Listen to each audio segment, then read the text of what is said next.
ജീവിതകാലത്തെന്ന പോലെ മരണത്തിലും അവർ ഒരുമിക്കുകയാണ്. ഹാഫിള് നഈം ഫൈസിയും ജുനൈദ് ഫൈസിയും ഈ ലോകത്തോട് വിട പറഞ്ഞു. രണ്ടുപേരും ഒരുമിച്ചായിരുന്നു കളിച്ചതും പഠിച്ചതും ഭക്ഷണം കഴിച്ചതും ഉറങ്ങിയതും പാട്ടുപാടിയതുമൊക്കെ. രണ്ടുപേരും നല്ല ഗായകരായിരുന്നു. എന്തൊരു മനോഹരമായിട്ടായിരുന്നു അവരൊക്കെ പാട്ടുപാടിയത്. പക്ഷേ അള്ളാഹുവിൻ്റെ അലംഘനീയമായ വിധിക്ക് വിധേയപ്പെട്ട് ഒരുപാട് സ്വപ്നങ്ങൾ ബാക്കി വെച്ച് രണ്ടുപേരും ഈ ലോകത്തോട് വിട പറഞ്ഞു. അവർ രണ്ടുപേരും മരണത്തിലും ഒരുമിച്ചു. രണ്ടുപേരുടെയും ജീവിതകാലം വളരെ മനോഹരമായിരുന്നു. ഒരുമിച്ച് ഊട്ടിയിലേക്കൊരു യാത്ര പോയി തിരിച്ചു വന്ന് ബൈക്കിൽ സഞ്ചരിക്കുന്ന സമയത്ത് കോഴിക്കോട് വെച്ച് അപകടം സംഭവിക്കുകയാണ്. ഹാഫിള് നഈം ഫൈസി വളരെ ഗുരുതരമായി ഹോസ്പിറ്റലിൽ അഡ്മിറ്റായി. ഡോക്ടർമാർ പലവരും ശ്രമിച്ചു ജീവിതം തിരിച്ചു പിടിക്കാൻ. പക്ഷേ അല്ലാഹു സുബ്ഹാനഹു തആല നഈം ഫൈസിയുടെ റൂഹിനെ കൊണ്ടുപോയി. 2 ആഴ്ചകൾക്കിപ്പുറത്ത് അവൻ്റെ ഉറ്റ സുഹൃത്ത് ജുനൈദ് ഫൈസി. നഈം ഫൈസിയുടെ മരണം ജുനൈദ് ഫൈസിയെ അറിയിച്ചിരുന്നില്ല. അവന് പ്രയാസമാവണ്ടെന്ന് കരുതി. ജുനൈദ് ഫൈസിയുടെ അപകടം ഗുരുതരമല്ലായിരുന്നു. അവൻ പതിയെ പതിയെ ജീവിതത്തിലേക്ക് തിരിച്ചു വരികയായിരുന്നു. പക്ഷേ അവിടെയും അള്ളാഹുവിൻ്റെ അലംഘനീയമായ വിധി. ഹാർട്ട് അറ്റാക്ക് സംഭവിച്ച് ജുനൈദ് ഫൈസിയും ഈ ലോകത്തോട് വിട പറഞ്ഞു.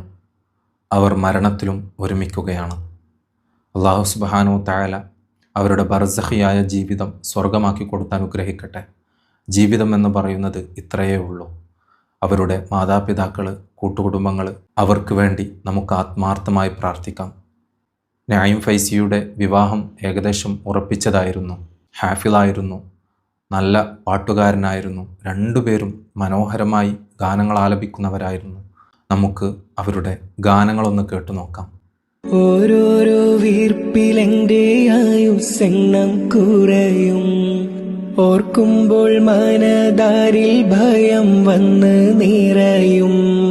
മഹ്ശറ സഭയിൽ ഞാൻ ഒരിക്കൽ ചെന്നണയും, മന്നാനെ സുവർഗത്തിലൊരിടം തന്ന് കനിയോ.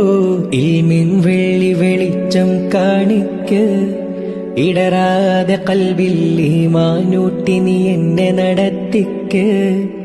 യാ ഇലാഹി നീയാണെല്ലാത്തിനും രക്ഷ, എന്തിനാണീ അഗ്നി പരീക്ഷ. കരയാനും പറയാനും മാനം തുറന്നിരക്കാനും നീയല്ലാതാരുമില്ലക്കോനേന്റെ കരളിൻ്റെ ഒരുക്കങ്ങളറിഞ്ഞു നീ അനുഗ്രഹം ചൊരിയണമെന്റെ തമ്പുരാനേ. ശറഫൂറ്റ ഖുറൈശിയിൽ പിറന്നവർ ഹാഷിമിയിൽ ശുഹ്റായ മഹമൂദർ വരുന്നുണ്ടല്ലോ. തോഹ ഷൗക്കോടെ പുതുമാരൻ ചമഞ്ഞുവല്ലോ.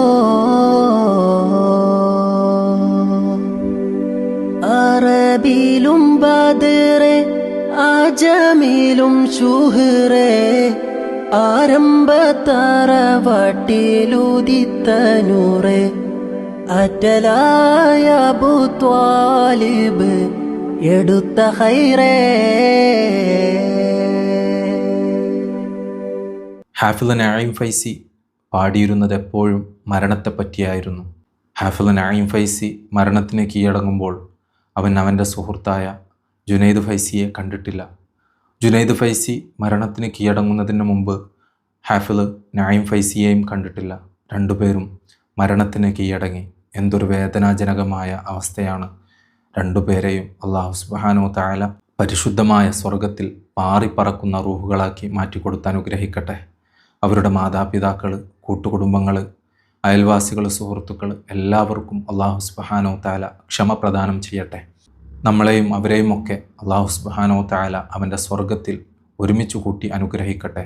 അസ്സലാമു അലൈക്കും വറഹ്മത്തുള്ളാഹി വബറകാതുഹു.